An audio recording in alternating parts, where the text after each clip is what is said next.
Bonjour à tous, je suis ravie de vous retrouver. Lundi 9h, c'est compliqué pour moi, donc je pense que je vais déplacer ce live sur les pensées qui nous coincent à 11h. Alors, je vous ai parlé la semaine dernière de la première pensée qui nous coince, c'est je n'y arrive pas, je n'ai pas les capacités. Aujourd'hui, je vais me lancer dans un exercice aussi périlleux avec la pensée qui nous coince. J'ai eu une enfance difficile. Alors cette enfance difficile, elle peut se traduire par beaucoup de pensées derrière.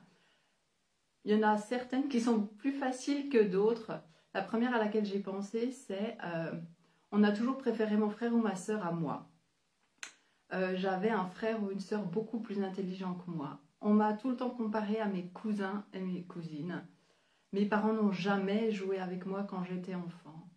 Ou plus corsé, comme je vous le disais, j'ai été maltraitée physiquement et psychologiquement en étant enfant. Mes parents étaient pauvres, je ne mangeais pas tous les jours et j'ai vécu dans la rue avec eux. On peut aller loin comme ça, il peut y avoir beaucoup de choses que l'on a vécues lorsqu'on était petit.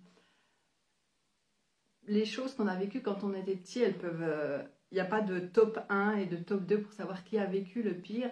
Ce que je sais de plus en plus en rencontrant des gens, c'est qu'on a tous eu une enfance difficile sur certains sujets et dans certains domaines. Ce que je veux vous dire ici, s'il y a deux choses avec cette enfance difficile. La première, c'est que elle a été difficile.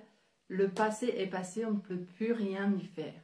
Ça ne veut pas du tout dire qu'il faut nier ce passé qui nous a forcément impacté dans notre vie actuelle.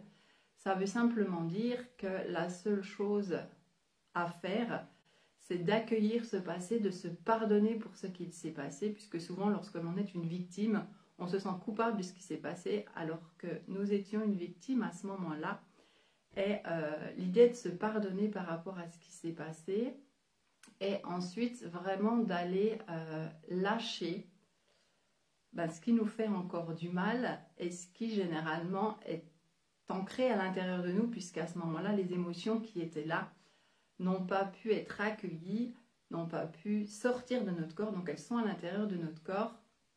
Et finalement, une émotion, qu'est-ce que c'est? C'est un message qui va nous arriver, et si on ne l'écoute pas, eh bien comme je vous le disais, il s'inscrit à l'intérieur de notre corps.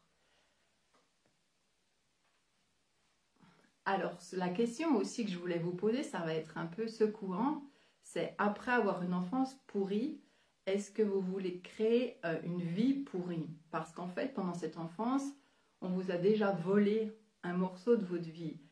Et si vous créez votre vie avec cette pensée-là, j'ai eu une enfance difficile, la seule chose que vous allez créer, c'est un reste de vie difficile et sûrement très très pourri. Ce que je voudrais vous exposer ici, c'est qu'est-ce que ça veut dire de sortir du mode de victime. En fait, l'être humain, il a besoin de quoi? Il a besoin d'amour et il a besoin d'être aimé. Et jouer le rôle de victime, ça permet d'attirer l'attention des autres, donc ça permet d'être aimé. Je vous dis tout ça en fait parce que pour certaines personnes, être dans le mode victime, c'est le seul chemin qu'elles ont trouvé pour être aimées et elles n'en connaissent pas d'autres. Donc elles continuent dans le schéma à jouer la victime pour que les personnes leur apportent de l'amour et soit l'amour qu'elles n'arrivent pas à se donner finalement. Je vous dis tout ça parce qu'en fait, généralement, ces victimes, elles vont continuer, comme je disais, c'est une boucle, elles vont tellement continuer qu'elles vont beaucoup se plaindre jusqu'à ce que les personnes qui les nourrissaient en énergie en aient tellement assez qu'elles s'en aillent. Et que finalement, ces personnes soient obligées de sortir de ce mode de victime puisqu'il n'y a plus personne autour d'elles pour les alimenter. En fait, ce que vous avez vécu aussi, qu'est-ce que ça permet? Ça permet généralement d'être dans le métier dans lequel vous êtes. Donc, cette enfance difficile qui souvent sert d'excuse pour ne pas avancer, elle permet aussi de belles découvertes par rapport à votre métier, par rapport aux relations que vous avez avec les autres. Souvent, en fait, dans la vie, on rencontre des gens ou des personnes inspirantes En même temps, c'est vraiment intéressant de savoir que la personne qui peut être notre mentor, c'est nous.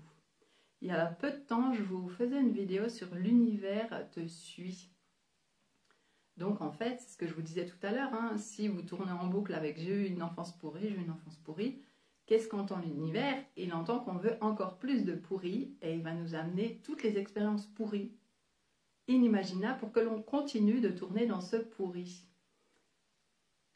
En fait, il y a quelque chose d'important à comprendre, pas avec notre tête, c'est que cet univers, c'est ce que je vous disais, nous apporte ce qu'on lui demande. Et si je prends un exemple d'une femme que j'ai lue il n'y a pas très longtemps, elle assimile, elle compare la demande que l'on fait à l'univers avec la demande que l'on pourrait faire au restaurant à un serveur. Le serveur, quand on commande son plat, on sait très bien, on n'a aucune question, on a totale confiance que dans les 5, 10 ou 15 minutes, ou peut-être même un peu plus, s'il y a beaucoup de monde, il va nous rapporter exactement ce qu'on a commandé. Et bien là, la même chose avec l'univers. On n'a pas du tout besoin d'aller regarder tous les 30 secondes, ça va arriver, ça ne va pas arriver. Quand vous commandez au serveur, vous ne vous levez pas tous les 30 secondes pour aller voir dans la cuisine si il a bien les carottes, il a bien la salade, il a bien la viande que vous avez commandée. Eh bien, avec l'univers, c'est exactement la même chose. Si vous continuez de tourner dans le pourri, il va vous amener forcément du pourri. Et en fait, cet univers, il faut lui demander ce qu'on veut. Il ne faut pas lui demander ce qu'on ne veut plus et surtout arrêter de se battre contre ce que l'on ne veut plus. Voici ma pensée numéro 2. Donc, j'ai eu une enfance difficile. À vous de regarder si ça vous parle et si tourner en boucle autour de cette période difficile va vous permettre de créer la vie que vous voulez.